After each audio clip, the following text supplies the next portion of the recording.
What's the meanest thing a child has ever said that actually stunned you?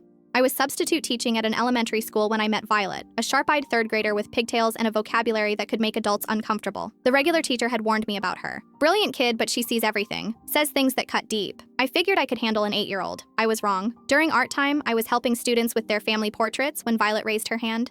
"Mrs. Davidson, why do you smell like sadness?" The other kids giggled, but something in her tone made my stomach twist.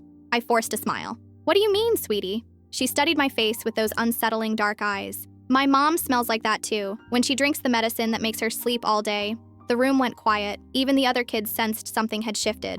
I knelt beside her desk, trying to redirect. "Let's focus on your drawing. Tell me about your family." Violet picked up a brown crayon and started coloring aggressively. "I don't have a real family, just broken people pretending." My heart sank. I recognized the signs, the 2 adult observations, the emotional walls. This kid was carrying weight no child should bear. "That sounds lonely," I said gently. She looked up then, and what happened next still haunts me.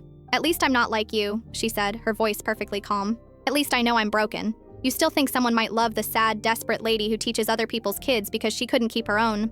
The crayon snapped in my hand. She'd somehow seen straight through to my deepest wound. The miscarriage 3 years ago that ended my marriage. The fertility treatments that failed. The reason I'd become a substitute teacher instead of having my own classroom. How could she possibly know? "Violet," I started, but she interrupted. "Your husband left because you couldn't give him babies. That's why you work at different schools every day. You're trying to borrow other people's children, but they're not yours. They'll never be yours."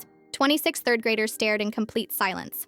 I stood on shaking legs and walked to the hallway, tears streaming down my face. The principal found me there 10 minutes later. When I returned to pack my things, Violet was waiting by my desk. "I'm sorry," she whispered. "I get mean when I'm scared." I looked down at this tiny girl who'd just destroyed me with surgical precision. Scared of what? That everyone leaves. So I make them leave first. It hurts less. She handed me her drawing. A perfect portrait of a woman crying, surrounded by empty desks. "That's you," she said, "but you came back. Most people don't come back."